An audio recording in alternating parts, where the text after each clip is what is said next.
할렐루야, 반갑습니다. 좋은 아침입니다. 우리 주일 지나고 9월 7일 우리 수요일 오전 예배 우리 3대 가족들과 함께 우리 하나님께 예배 드리도록 하겠습니다. 우리 찬송가로 하나님께 영광 올려드립니다. 찬송가 410장.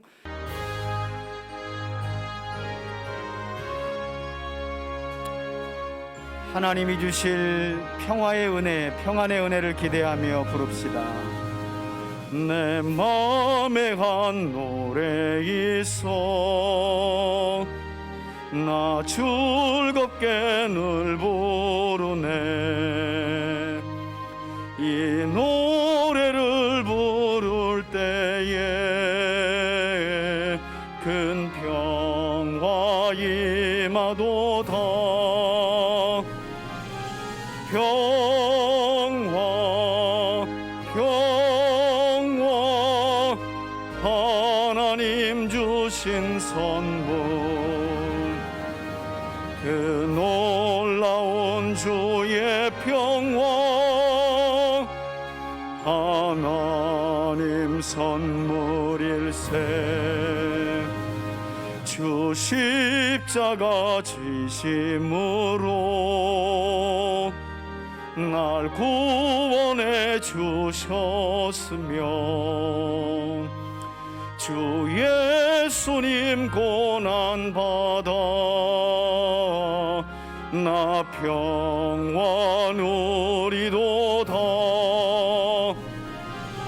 평화 평화 하나님 주신 선물,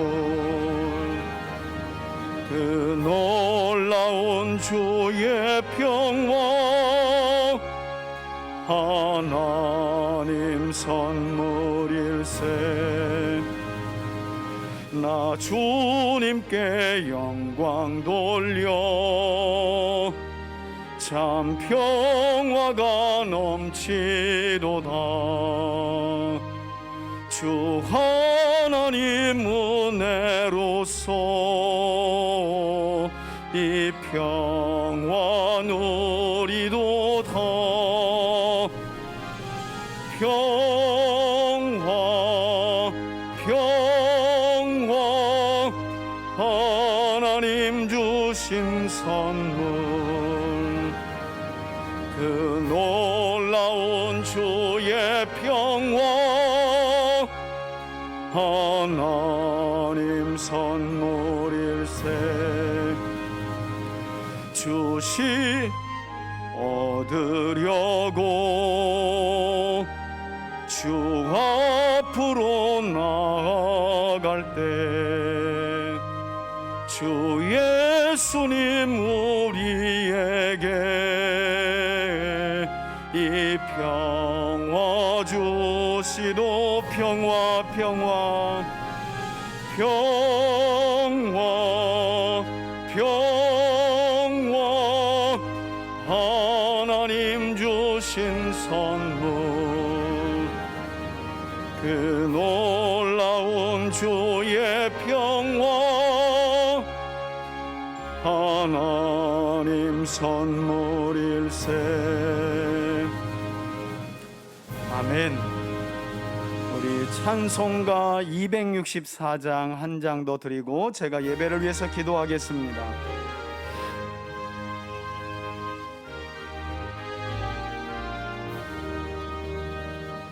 정결하게 가는 셈이 나의 앞에 있도다.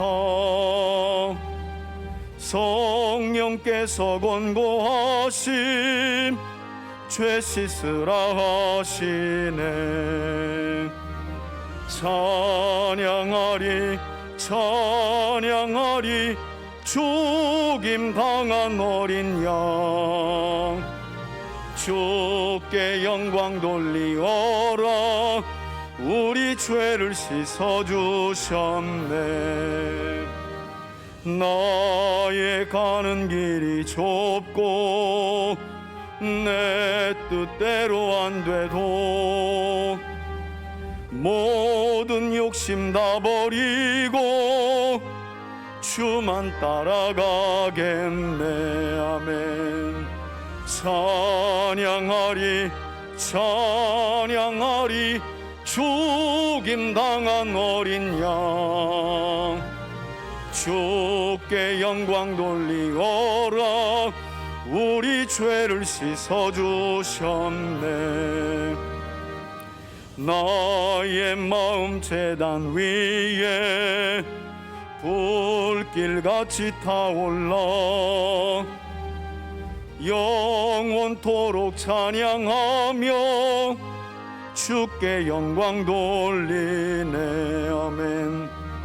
찬양하리 찬양하리 죽임당한 어린 양, 주께 영광 돌리어라. 우리 죄를 씻어주셨네.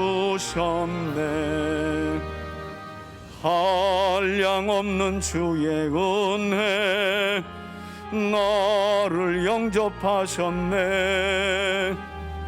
내가 지은 모든 죄와 허물 용서하셨네. 찬양하리 찬양하리 죽임당한 어린 양, 주께 영광 돌리어라. 우리 죄를 씻어주셨네. 성부 하나님께 영광, 성자 예수께 영광, 성령님께 또한 영광 모두 돌려드리세. 찬양하리 찬양하리 죽임당한 어린 양, 주께 영광 돌리어라. 우리 죄를 씻어주셨네. 자, 사도행전 9장 1절에서 9절까지 저와 여러분들이 함께, 앞에 화면 나오지 않습니다. 온라인 들으시는 분들도 성경을 열고 함께 읽어갑시다. 시작. 사울이 주의 제자들에 대하여 여전히 위협과 살기가 등등하여 제사장에게 가서 다메섹 여러 회당에 가져갈 공문을 청하니, 이는 만일 그 도를 따르는 사람을 만나면 남녀를 막론하고 결박하여 예루살렘으로 잡아오려 함이라. 사울이 길을 가다가 다메섹에 가까이 이르더니 호련히 하늘로부터 빛이 그를 둘러 비치는지라. 땅에 엎드러져 들음에 소리가 있어 이르되, 사울아 사울아 내가 어찌하여 나를 박해하느냐 하시거늘, 대답하되 주여 누구시니이까? 이르시되 나는 내가 박해하는 예수라. 너는 일어나 시내로 들어가서 내가 행할 것을 내게 이를 자가 있느니라 하시니, 같이 가던 사람들은 소리만 듣고 아무도 보지 못하여 말을 못하고 서 있더라. 사울이 땅에서 일어나 눈은 떴으나 아무것도 보지 못하고 사람의 손에 이끌려 다메섹으로 들어가서 사흘 동안 보지 못하고 먹지도 마시지도 아니하니라. 아멘. 아멘. 예, 할렐루야. 예, 추석 명절을 앞두고 있는 수요일 오전 예배이고요. 오늘은 지난 시간에 이어서 사도 바울, 사실 사도 바울 하면 신약 성경 절반을 기록할 만큼 예수 그리스도의 십자가의 죽으심과 복음을 기독교 역사상 가장 선두에 서서 온 땅에 증거했던 그런 선구자와 같은 인물이었다고 지난 첫 번째 시간에 우리가 함께 나누었습니다. 오늘 역시 설교 제목도 작은 자 바울입니다. 두 번째 시간인데요. 많은 경우 우리는 교회 안에 들어오면 사도 바울을 위대한 사람, 아주 큰 사람이라고 생각들을 합니다. 그 생각이 틀린 생각은 아닙니다. 그러나 여러분 그런 거 아세요? 믿음을 가진, 함께 복음을 믿는 우리에게 사도 바울은 아주 큰 인물이고 위대한 인물이고, 도무지 우리의 믿음으로서는 따라할 수 없는, 흉내낼 수도 없는 그런 믿음의 선구자처럼 보여도 여전히 사도 바울이라는 인물은 세상 사람들에게 작은 자에 불과해요. 오늘날 우리가 복음을 들을 때 예수님 믿고 하나님 잘 믿으면 세상에서 성공하고 큰 자가 되고 모든 사람들이 부러워할 만한 아주 위대한 사람이 될 수 있다. 사실은 주일학교나 중고등부 수련회 가면 전부 다 이 얘기합니다. 하나님 잘 믿으면 다니엘처럼 요셉처럼 총리가 되고 세상에서 성공한다. 여러분, 그렇게 가르쳐버리면 아이들 얼마 교회 못 다닙니다. 왜냐하면 그 소리를 들을 때 이미 자기가 알아요. 자기는 총리가 될 수 없다는 걸. 얼마나 낙심되는 거예요. 희망 고문이 희망 고문. 성경의 메시지가 예수 잘 믿으면 형편없고 보잘것없는 작은 자 우리 인생이 세상에서 위대하고 큰 자가 된다. 여러분, 사실 이것은 어떤 면에서는 희망 고문과 같은 말씀이라니까요. 믿음을 가진 우리에게 바울은 위대한 사람이지만 여전히 대다수의 세상 사람들에게 바울은 그저 이름 없는 작은 자에 불과해요. 그런데 중요한 건 세상 사람들에게는 이름 없는 작은 자로 여전히 2000년이 지난 지금도 평가받는 바울이지만 하나님의 눈 안에, 하나님 나라 안에서 바울은 큰 자라는 사실이죠. 저는 믿음을 가진 저와 여러분들의 삶이 하나님의 눈에, 그리고 하나님 나라 안에 결코 작지 않은 큰 자임을 믿는 저와 여러분들이 되시길 주의 이름으로 축원해 드립니다. 그걸 좀 말씀드리고 싶어요. 여러분, 지난 시간 우리는 터키 동남부에 위치한 길리기아 다소라는 큰 도시에서 태어난 후에 예루살렘까지 유학을 와서 유대교의 한 분파였던 바리새파에 속한 가말리엘 문화생으로 유대교의 율법을 열심히 수학했던, 히브리어 이름으로는 뭐라고요? 사울, 그리고 헬라식 이름으로는 바울이라 불렸던 인물에 대해서 함께 살펴보았습니다.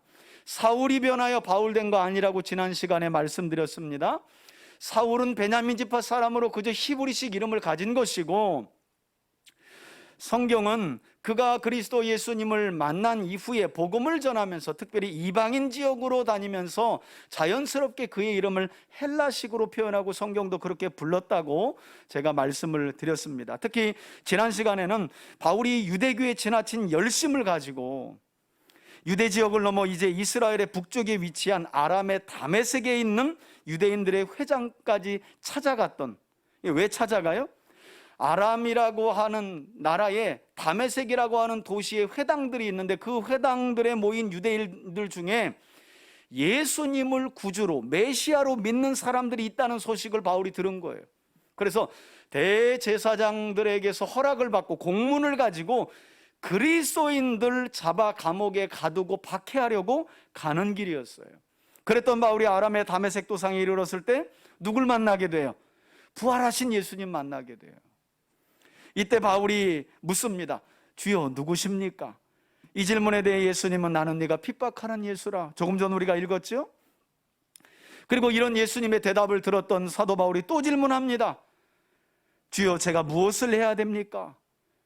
그때 예수님께서 내가 내게 행할 일을 가르쳐 줄 사람을 내가 만나게 할 테니까 너 집가라고 하는 시장으로 가거라. 이렇게 예수님이 말씀하시고, 사도 바울은 이런 예수님의 대답을 듣고 그 이후로 그의 삶이 부활하신 예수님의 증인으로서 십자가의 복음을 전하는 인생의 변곡점을 맞이했다고 제가 설명을 드렸습니다. 여러분, 우리의 삶은 부활하신 예수님을 만나기 전과 후로 명확한 선이 좀 그어져 있어야 돼요. 근데 사실 그렇게 살아간다는 게 쉬운 것만은 아닙니다. 왜냐하면 신앙생활을 오래 하다 보면 자연스럽게 신앙이 좀 느슨해지고, 마치 고무줄을 당겼다가 시간이 지나면 이렇게 고무줄이 좀 늘어나는 것처럼 우리 신앙이 그렇게 탄성 있는 신앙을 가진 것처럼 느껴질 때가 있어요. 그리고 그것이 별 크게 문제가 되지 않는다라고 스스로 생각하기도 합니다. 그런데 여러분, 저는 그런 생각을 해봐요. 우리가 지난 삶을 돌아볼 때요, 분명한 것은 내가 예수님을 만나기 전과 후가 명확히 달라야 돼요. 왜냐하면 달라야 되는 게 목적이 아니라 그렇게 달라지도록 우리가 만난 예수께서 우리를 변화시켜 주신다는 거예요. 자, 이렇게 부활하신 예수님을 만나고 회심하게 된 바울은 이제 오늘 두 번째 시간, 그 이후에 어떤 행적을 남겼느냐. 이후에 사도 바울은 예수님의 말씀대로 내게 앞으로 무엇을 행할 것을 알려줄 자를 내가 만나게 할 테니 직가로 가라고 말씀하셨잖아요. 그 말씀에 순종해서 다메섹 시내로 들어갔고요. 거기에서 아나니아라고 하는 이미 예수님을 믿은 제자를 만나게 됩니다. 그 후에 바울은 아나니아에게 안수를 받게 되는데, 그때도 놀랍죠? 마치 구약 성경에서 아버지의 잃어버린 암나귀를 찾다가 한 종의 말을 듣고 사울이 여기 하나님의 선지자, 이거 사무엘이거든요. 사무엘이 사는데 그에게 가서 주인님, 아버지의 잃어버린 암나귀가 어디 있는지 물어봅시다. 그리고 갔더니 대뜸 사무엘이 사울에게 기름을 붓잖아요. 왜 그래요? 이미 하나님께서 그 전에 사울이 사무엘을 찾아오기 전에 사무엘을 만나주시고, 저 베냐민 지파 기스의 아들 사울이 올 건데 내가 그를 이스라엘의 왕으로 세울 터니 너 기름을 부어라 하고 하나님이 사무엘을 이미 만나주신 후였어요. 똑같은 상황입니다. 부활하신 예수님을 만나 눈이 어두워진 사도 바울에게 너 아나니아라고 하는 제자를 가서 만나. 그럼 그가 내게 무엇을 행할지 알려줄 거야 하고 가봤더니 아나니아는 이미 부활하신 예수님을 만났어요. 이제 바울이 올 건데 그는 내가 이방인들에게 복음을 전하기 위한, 모든 나라들과 모든 왕들과 모든 이방인들에게 복음을 전하기 위해 택한 나의 그릇이니 너는 그에게 안수하라. 아나니아가 부활하신 예수님을 이미 만났고 그분에게서 들은 말씀 그대로 자신을 찾아온 바울에게 안수기도 하고, 그러자 그 자리에서 눈에서 뭐 같은 게 비닐이 그래가지고 부활하신 예수님을 만나면 우리 항상 들었던 약간 알레고리적인 적용이 우리 눈에서 비닐이 벗겨져야 하는 줄 믿습니다. 그럼 또 아멘하고, 저도 사도행전 9장에서 그 부분을 안 들은 설교가 없는 것 같아요. 여러분 어떠십니까? 여러분들의 눈에서 비닐이 벗겨지셨습니까? 막 이래가면서 부활하신 예수님 만나면 뭐라고요? 비닐이 벗겨져야 됐다는 거예요. 근데 진짜 비닐이 벗겨지지는 않잖아요. 우리가 눈이 모르는 게 아니니까. 그 영적인 비닐이 벗겨져야 된다는 거예요. 참 은혜롭게 저도 많이 들었어요. 여러분, 이건요 다 우리 눈에서 비닐이 벗겨지는 게 아닙니다. 이건 사도 바울에게 하나님께서 특별히 주신 은혜예요. 여러분, 이렇게 예수님 믿고 싶으세요? 예수님 만났을 때 눈에 뭔가가 확 씌워가지고 그 이후에 비닐이 벗겨지는 여러분, 그런 과정 없이 예수님을 믿게 하신 거, 비닐이 물리적으로 벗겨지지도 않는데 성경을 보니 하나님이 믿어지고 부활하신 예수님이 하나님의 아들이라는 사실이 믿어지는 거, 이게 더 큰 은혜인 줄 믿습니다. 절대 이 현상에 마음을 빼앗겨가지고 나도 이런 좀 경험 좀 해봤으면 죽을 때까지 하나님 섬길 텐데, 여러분 그렇게 생각한 사람들이 수없이 많이 하나님을 경험했지만 다 떠나갔어요. 나중에 사도 바울 주변에 있는 사람들 보세요. 디모데후서를 보면 다 갔다, 몇 사람 안 남았다, 디모데야 내 외투하고 성경 좀 가지고 드로아의 집에 들려서 가지고 오너라, 그렇게 말하잖아요. 자, 여러분 결국 아나니아에게 안수받은 바울은 눈에서 비닐이 벗겨지고 또 그 자리에서 놀랍게도 세례를 받고 음식을 먹고 강건하여졌다라고 성경은 말씀해요. 그리고 나서 바울은 곧장 다메섹에 있는 회당을 돌면서, 원래는 다메섹에 있는 유대인의 회당을 왜 갔어요? 그 회당 안에서 유대인들 중에 예수를 메시아로 믿는 사람들 잡아다가 죽이려고 간 거예요. 그런데 이제는 가는 중간에 부활하신 예수님을 만나버리고 자기 사명을 발견했어요. 누굽니까? 나 예수다. 제가 무엇을 해야 됩니까? 아나니아를 만나봤더니 야, 너 하나님께서 모든 나라와 왕들과 모든 사람들에게 복음을 전하기 위한 하나님이 택하신 그릇이래. 이제 사명을 받았어요. 바울은 본래 이 다메섹 회당에 그리스도인들을 잡으러 간 건데, 놀랍게도 성경에 보면 회심한 바울은 다메섹 여러 회당을 돌면서 예수 그리스도가 메시아, 즉 유대인들이 그토록 기다렸던 하나님의 아들이라는 사실을 증언했다는 거예요. 증언했다는 거예요. 그러니까 제가 종종 드리는 비유이지만, 여러분 요즘엔 제가 좀 위장이 안 좋아가지고 커피를 아주 그냥 막 절제해 가면서 오늘도 아주 열흘 만에 커피 마시는데 얼마나 감사가 넘치든지 아주 여리게. 여러분 만난 커피집만 가도요, 주변에 그거 가봤어? 분위기 너무 좋아. 거기 꼭 한번 가봐. 내가 데리고 갈게. 음식점 소개받고 가서 먹어봤는데 진짜 맛있으면 또 전화해. 거기 가봤어. 진짜 맛있어. 우리 또 한번 가보자. 여러분, 하다못해 음식도 먹어서 맛있으면 입이 간지러운데 죽었다가 살아난 사람이 입을 닫고 있으면 그거 산 거라고 말할 수 있겠어요? 그렇잖아요, 그죠? 그런 점에서 회심이 뭐냐, 이런 부분 우리가 바울에게서 한번 볼만해요. 유대인들의 회당에 가서 본래는 그리스도인들을 잡아 죽이려고 갔는데 부활하신 예수님을 만나는 그 과정, 그게 긴 시간이 아니잖아요. 그런데 거기서 믿음이 생겨버린 거예요. 이게 참 하나님의 은혜가 놀라워요. 예수 믿는 사람을 죽이려고까지 하는 유대교에 열심히 있는 사람의 마음을 하나님이 일시간 바꿔버리잖아요. 그런 점에서 여러분, 아이고 목사님 말도 마세요. 저 인간 내가 수년 동안 기도했는데 절대 강팍해서 안 변해요. 그런 말 하지 마세요. 하나님이 만나면 다 바꾸시는 줄 믿습니다. 예, 여러분, 하다못해 예전에 우리 전라도의 그 지존파, 그죠? 사람 죽이고 지하에서 인육 태우고 먹기까지 했던, 여러분, 그 사람들에게 복음을 전한 분이 바로 여의도 순복음교회 어떤 장로님이잖아요. 그분에게서 복음을 다 받아들인 건 아니에요.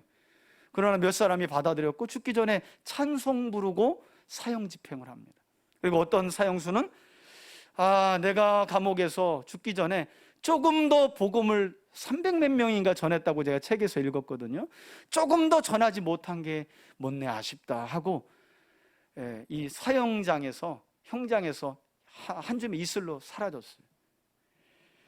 그의 삶의 과정은 정말 폐륜하였고 사람도 아닌 삶을 살아갔지만 부활하신 예수님을 만난 이후에 그의 삶은 완전히, 이게 바울도 다메섹 회당에 돌아다니면서 그냥 예수가 메시아고 하나님의 아들이다, 그래서 성경에 보니까 바울을 알고 있는 유대인들이 당혹스러워했다는 거예요. 여러분, 저는 여기 너무너무 어제도 그렇지 말씀 이렇게 준비하는데 너무 감동적인 거예요. 내가 교회 다니며 하나님 말씀을 듣고 조금씩 변화되는 것을 보고 가족들이 당혹스러워해야 돼. 제가 지 밖에 모르는 사람인데 이거 너 먹어 하고, 아니야 괜찮아, 짜증 많이 내는 사람인데 예수님 한번 생각하면서 괜찮아, 당혹스럽네. 여러분, 이래야 진짜 예수님 만난 사람이라는 거예요. 직장에서도 마찬가지죠. 늘 자기 성공과 승진과 인정에 목말랐다가 이렇게 주는 거예요, 기회를. 이 영광은 네가 취해, 같이 하자. 내가 잘못했어. 당혹스럽네. 저 인간 저런 인간 아니었는데. 이게 바로 부활하신 예수님을 인격적으로 만난 거예요. 다메섹에 있는 유대인들이요, 당황스러웠다는 거예요. 바울이 저런 인간이 아닌데, 여기 지금 그리스도인들을 잡아 죽이려 왔는데 오히려 자기가 그리스도인이 돼버렸으니 유대인들이 얼마나 당혹스러웠겠어요.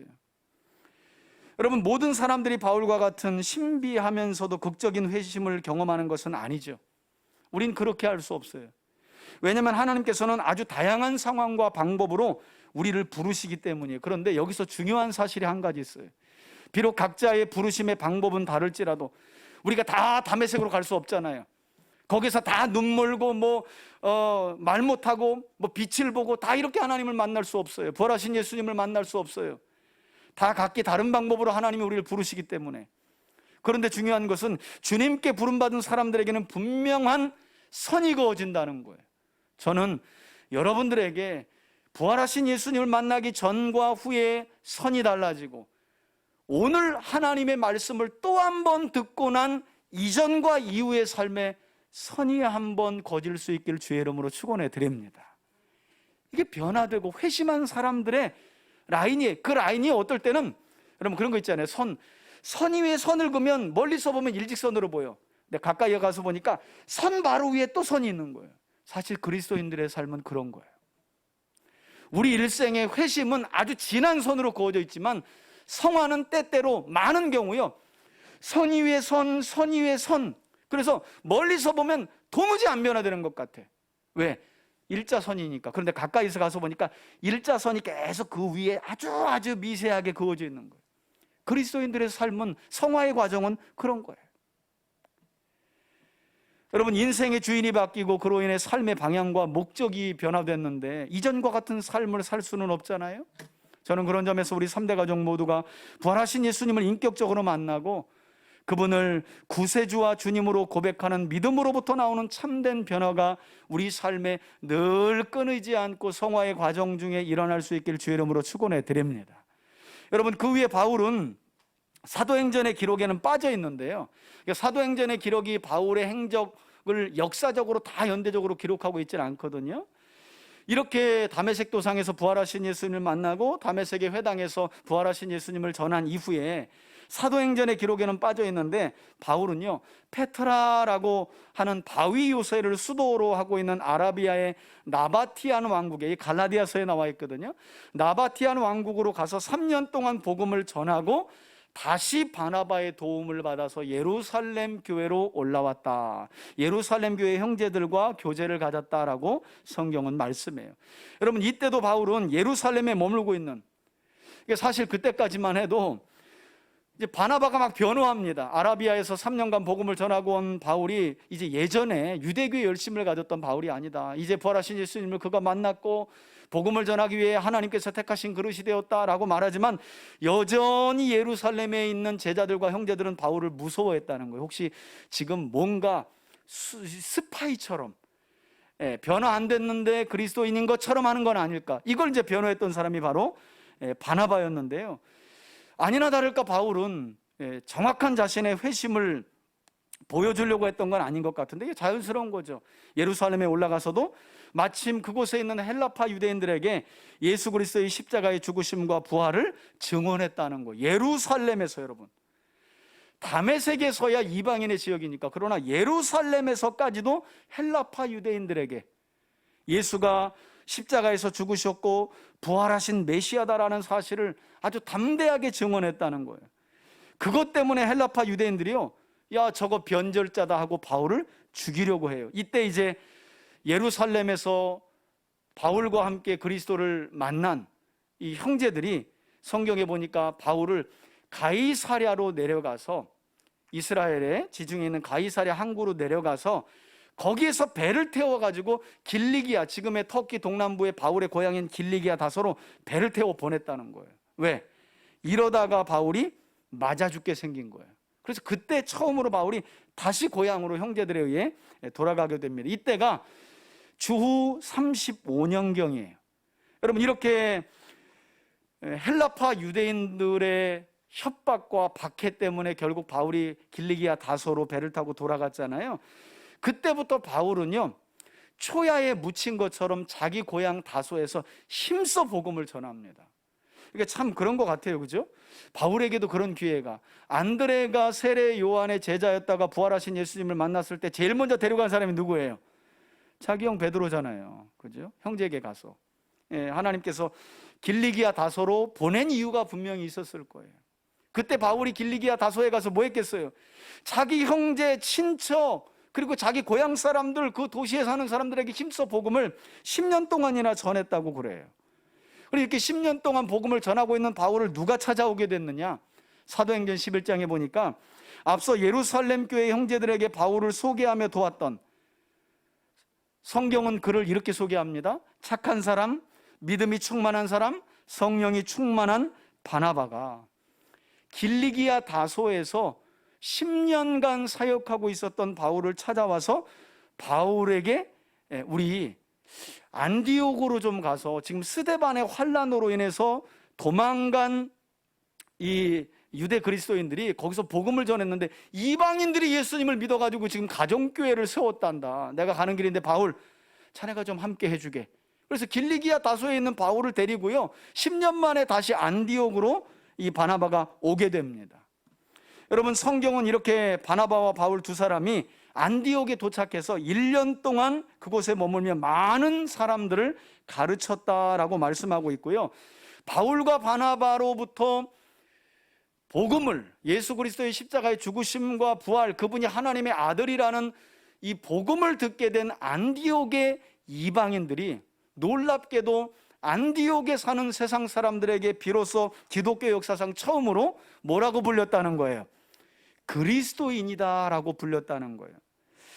자, 여기서 한 가지 우리가 좀 생각해 볼 게 있어요. 많은 분들이 바나바와 사도 바울에게 가르침을 받은 안디옥 교회 성도들이 안디옥에 사는 세상 사람들로부터 그리스도인이라고 일컬음을 받았다는 말씀을 듣고, 아니 도대체 그들이 어떤 변화를 일구었길래 그리스도인이라고 불렸을까, 그런 칭호를 처음으로 받았을까 하고 상상을 많이 해요. 새벽 기도를 안 빠졌나? 주일이나 수요일날 안 빠지고 막 우리가 생각하는 것처럼 그냥 전도지를 여기다 끼고 그냥 아침 밥만 먹으면 나가가지고 그냥 예수 믿으세요, 예수님 부활하셨어요, 예수님이 하나님의 아들이에요, 막 이렇게 했을까? 그렇게 변화된 그들을 보고 너희들이야말로 진짜 그리스도인들이구나, 이렇게 안디옥 사람들이 불렀던 걸까?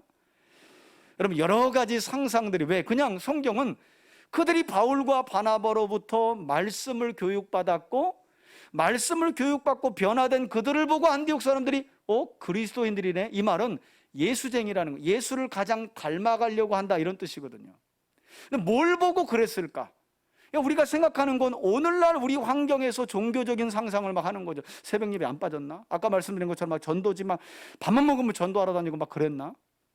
여러분, 우리가 이런 상상을 일단 좀 접어놓을 필요가 있는 건, 성경을 보게 되면 이렇게 안디옥에서 바울과 바나바에게 복음을 듣고 변화되어 그리스도인으로 칭함을 받은 그들이 그 이후에 바로 한 일이 있어요. 그러니까 그걸 보면 이 일 때문에 안디옥에서 바울과 바나바에게 제자 훈련을 받은 사람들이 그리스도인이라고 불린 거구나, 이렇게 우리가 자연스럽게 알 수 있다는 거예요.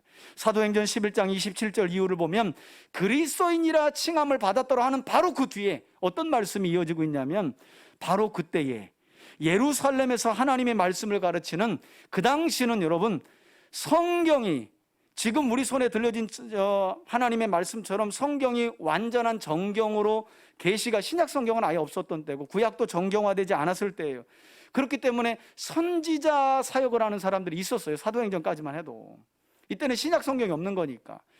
그런 사람들 중에 예루살렘의 지도자인 아가보가 안디옥으로 내려옵니다. 그리고 안디옥에서 기도하는 중에, 말씀을 가르치러 왔을 수 있어요. 그런 중에 그가 성령의 큰 감동을 받아가지고, 지금처럼 이렇게 안디옥, 여기 지금 이방인 교회예요. 여기 지금 안디옥 그리스도인들이 여기 다 모여 있고, 이 사람들은 바울과 바나바에게 계속 하나님의 말씀을 듣던 사람들이에요.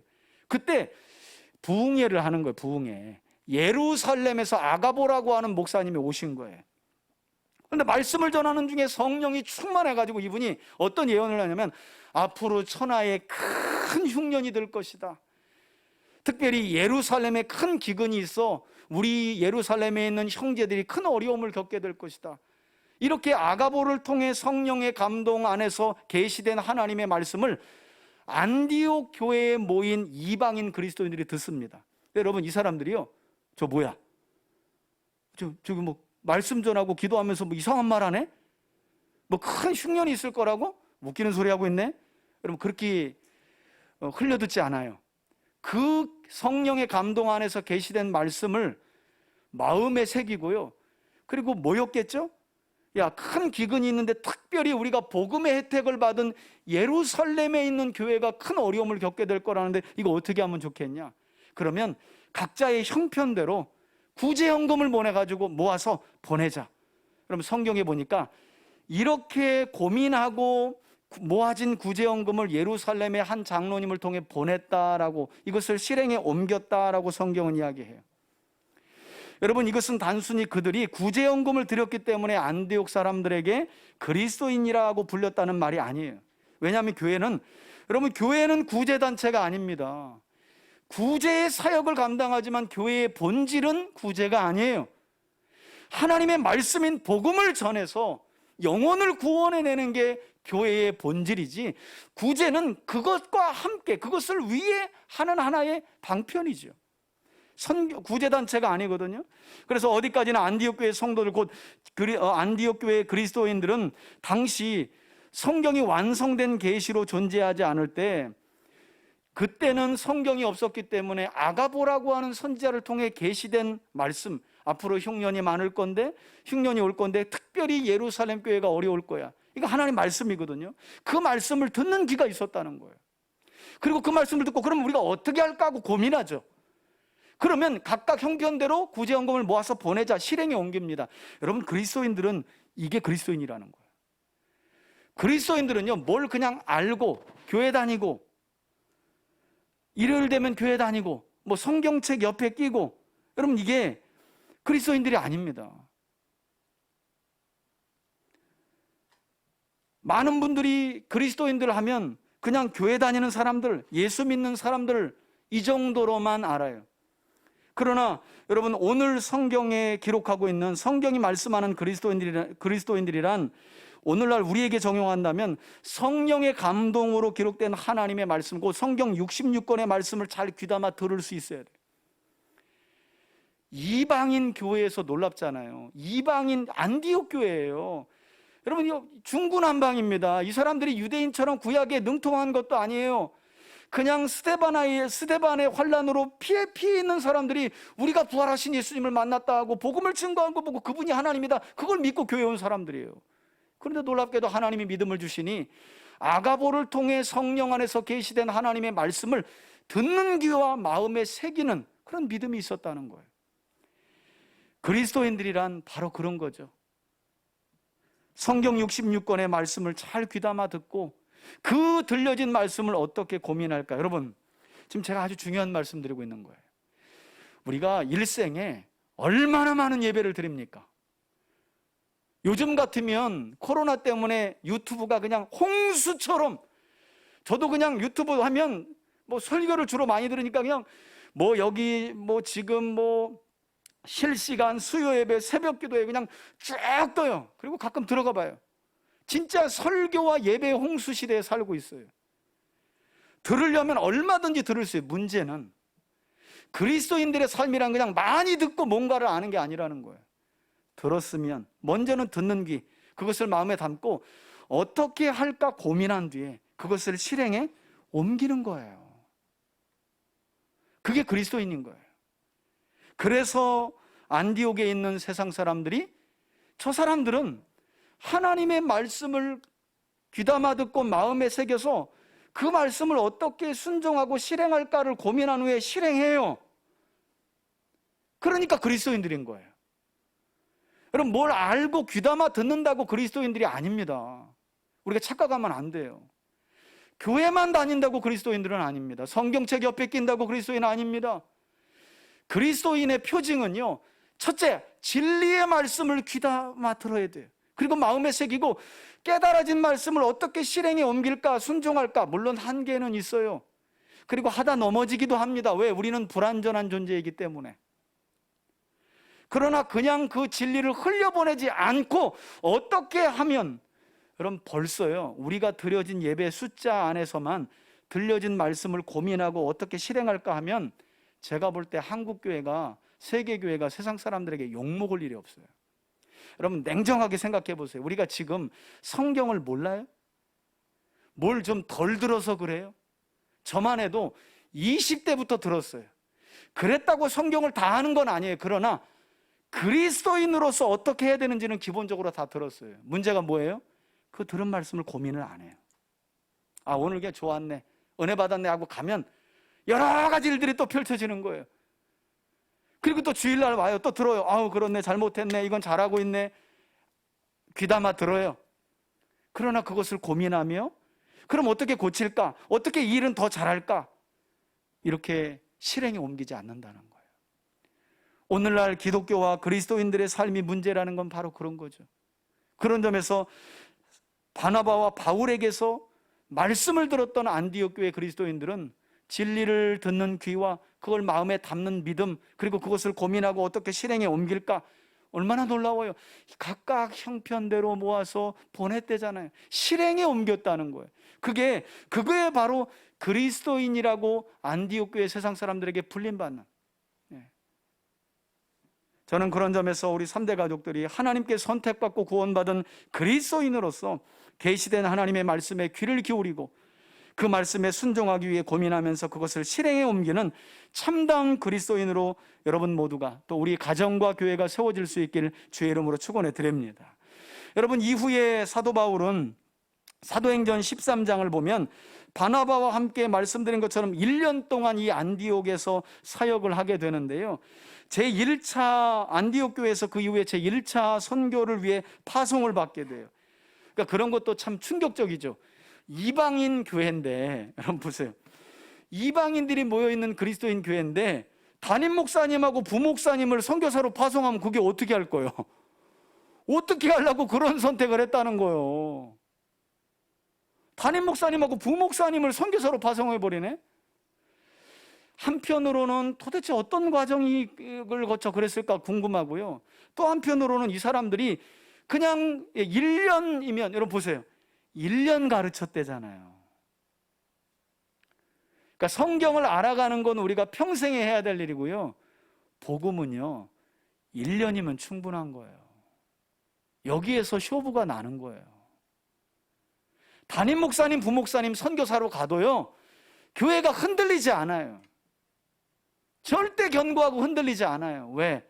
그들이 믿는 건 담임 목사님과 부목사님을 믿는 게 아니라 부활하신 예수 그리스도를 믿기 때문에 그래요.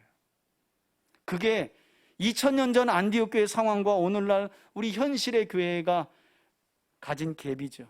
차이죠. 우린 목사님 없으면 뭐 교회 없어지잖아요. 그죠? 가끔 우리 송강민 목사님 한국에 오실 때 어떤 점에서는 부러워요. 중국 교인들은요, 내 사정이 있어서 이렇게 한국 갔다 옵니다 하면 그냥 또 자기들끼리 모여서 1시간 찬송하고 그 가운데 또 뭐 말씀 이렇게 있는 분들이 또 나와서 하기도 하고. 그래서 제가 아니 목사님 그래도 그렇지 한두 달을 비울 수 있나요? 아유 저희 중국교회는 그렇게 합니다. 원래 그렇게 했대요. 그런 거 보면 참 대단하다. 여러분 1년입니다. 1년 교육받고 나서 담임 목사님, 부목사님을 파송 선교사로 파송해버려. 이때가 주후 47년경입니다. 1차 선교 갈 때가. 그리고 당시 바울과 바나바는 선교 여정 중에 바나바의 고향인 구브로 섬을 먼저 들리는데 여기에서 마가 요한을 그들의 수행원으로 합류시키는데 안타깝게도 마가 요한이 1차 선교 도중에 중도 하차하고 예루살렘으로 돌아가는 돌발 사태가 발생돼요. 바나바가 참 바울에게 멋쩍었겠죠. 조카라고 소개하고 아주 신실한 사람이네. 우리 선교팀에 합류시키세. 그래서 합류시켜서 수행을 잘하다가 아이고 나 못하겠다고 예루살렘으로 돌아가 버린 거예요. 여러분 문제는 이렇게 1차 선교 여정을 마치고 2차 선교 여정을 떠날 때 사도행전 16장 말미를 보면 바나바가 마가 요한을 또다시 2차 선교 여정에 합류시키려고 하자 아니 1차 선교 여정 중에 책임감도 없이 돌아간 마가 요한을 또 데리고 가자고요? 바나바 안 됩니다 하고 심지어는 성경에 보니까 두 사람 사이에 뭐가 벌어졌대요? 큰 다툼이 벌어졌다고 성경은 이야기해요. 결국에는 모르겠어요. 좀 바울이 훗날 바울의 목회 서신을 보면 바울이 좀 후회하는 듯한, 왜냐하면 마가 요한과 이미 교제가 다시 텄어요. 이렇게 교제가 이어졌어요. 그런 걸 보면 이 당시에는 사도 바울이 조금 너무 과격하게 나가지 않았나 하는 생각도 드는데 뭐 그건 우리가 천국 가서 물어봐야 되겠죠. 왜 그때 그렇게 바나바하고 심히 싸웠어요? 하고 물어볼 만한 대목이에요. 여하튼 바울이 극구 반대하니까 바나바는요 결국 자기 조카 마가 요한을 데리고 자기 고향 구브로 섬으로 향했고 바울은 바나바를 대신하여 예루살렘 교회 지도자였던 실라를 데리고 2차 선교 여정을 떠났다고 말씀하고 있어요. 그리고 바울은 2차 선교 여정 이후에 돌아왔다가 얼마 후에 다시 3차 여정을 떠났다가 예루살렘으로 돌아오게 되는데요. 이때 예루살렘으로 돌아온 바울은 유대인들의 고소를 당해가지고 가이사라에서 2년 동안 죄 없이 붙들려 있다가 재판에서 나는 로마인으로 황제 앞에서 재판을 받겠다라고 하는 항소를 통해 결국 백부장 율리오의 손에 이끌려서 로마로 압송되게 됩니다. 결국 로마로 압송된 바울은 약 2년 만에 황제 앞에서 무죄를 선고받고 풀려나게 되는데요. 그 후에 바울은 이제 이런 내용은 사도행전에 없죠. 바울의 남은 사역은 남아있는 서신서들 안에서 바울의 행적을 살펴봐야 되는데 결국 바울은 로마 황제 앞에서 무죄를 받고 크레타 섬과 에베소를 거쳐 마게도냐를 지나 니고볼리에서 복음을 전하다가 다시 로마 군인들에 의해 붙들려 로마로 압송되었고 압송당한 후에 어떻게 돼요? 주후 65년경 네로 황제 때 화재가 일어난 사건을 빌미로 결국에는 기독교인들이 핍박될 그 당시에 순교하게 되었다. 마지막으로 생을 마감하게 됩니다. 그리고 이 과정에서 바울이 여러 초대교회들 안에 일어났던 문제들을 해결하기 위해 보낸 2차 선교 여정부터 꾸준히 바울이 편지를 쓰기 시작하죠. 이게 서신서인데 13편이나 되어 있고요. 저는 이런 걸 보면 참 바울은 교회를 사랑했구나라는 생각이 들어요. 바울이 썼던 편지 하나하나를 보면 그가 단순히 그냥 싸우지 마가 아니라 교회를 얼마나 그가 사랑했는지를 알 수 있어요. 여러분, 오늘날 보세요. 교회 안에서 무슨 문제 일어나면 그 문제를 위해 기도하고 그 문제가 어떻게 풀려질까 보다는 그 문제를 그냥 다른 사람에게 이야기하기 바쁘죠. 그거 알아? 집사님 그거 알아? 계속. 그래서 문제가 문제를 낳고 작은 문제가 더 큰 문제가 됩니다. 그런 점에서 바울은요, 교회 문제를 들으면 그 문제 알아? 아이고 누가 그랬대, 그 사람이 그랬대, 그래서 그랬대. 그게 아니라 그 문제를 어떻게 해결할까. 이게 어디로부터 나온다고요? 교회를 사랑하는 마음이에요. 사랑하는 마음. 여러분, 이 외에도 고린도후서 11장 말미를 보면 바울은 복음을 전하다가 40의 감한매를 5번이나 맞았다고 하고요, 태장을 3번 맞고 돌에 맞기도 하고 배가 3번이나 파손되는 고난을 당하기도 하고 갖가지 위험에 노출되었다고 고백하는데, 놀랍게도 바울은 고린도 교회 성도들을 향해 그게 내가 너희들에게 할 수 있는 자랑의 모든 것이다 이렇게 말해요. 복음으로 인한 이 고생스러운 지난 나의 이 경험, 이게 내가 교회와 성도들에게 자랑할 자랑거리다 이렇게 소개하고 있다는 거예요. 바라기는 우리 3대 가족 모두가 부활하신 예수님을 구주로 만나서 남은 삶을 예수 그리스도의 복음을 전하는데 온전하게 드렸던 사도 바울처럼 여러분 각자에게 주어진 삶 속에서 복음을 전하는 삶, 복음을 전하는 삶, 단순히 그냥 전도지 나눠주는 게 아니라 삶으로, 오늘 안디옥 교회 안에서 어떤 일이 벌어졌는지 우리가 좀 자세하게 살펴봤잖아요. 1년 배웠습니다, 여러분. 1년. 진짜 이런 내용들은 우리의 하나님께서 우리의 결단을 촉구하는 내용이에요.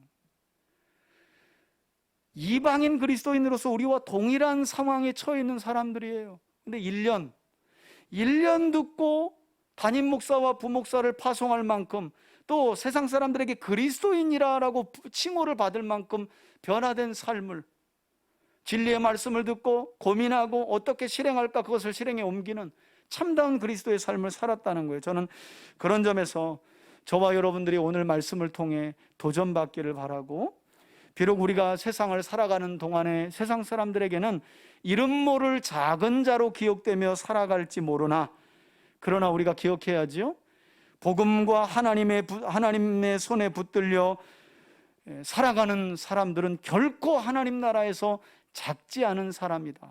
하나님이 기억하시는 사람들이야말로 가장 큰 사람이라는 사실을 저와 여러분들이 기억하고, 기독교 역사와 하나님 나라 안에서 가장 위대한 사람, 가장 큰 사람으로 기억되는 사도 바울과 같은 동일한 은혜와 복된 삶을 살아갈 수 있길 주의 이름으로 축원해 드립니다. 아멘.